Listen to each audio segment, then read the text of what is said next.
యేసు రక్తమే జయం. పరిచర్య. Praise the lord. డిసెంబర్ 11వ తేదీ 2025. ఈరోజు దేవుని వాక్యము. నీకు వెలుగు వచ్చి ఉన్నది, లెమ్ము, తేజరెల్లుము, యెహోవా మహిమ నీ మీద ఉదయించెను. యెషయా గ్రంథం 60వ అధ్యాయం 1వ వాక్యము.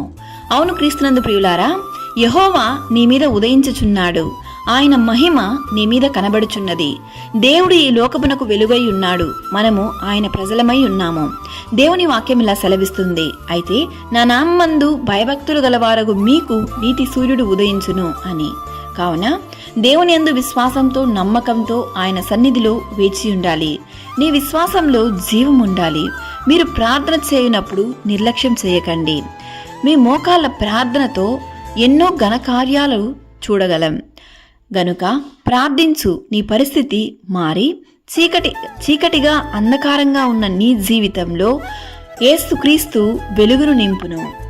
దేవుని సన్నిధిలో మీరు చేయు ప్రతి ప్రార్థనను దేవుడు చెవియొగ్గి ఆలకిస్తున్నాడు. యెహోవా మహిమ మీ మీద ఉదయించును. అట్టి మహిమ ఈ ఉదయకాలమున దేవుడు మనందరిపైన ప్రకాశింపజేయునుగాక. సకల ఘనత, మహిమ, ప్రభావములు యేసయ్యకు మాత్రమే కలుగునుగాక. ఆమేన్. God bless you.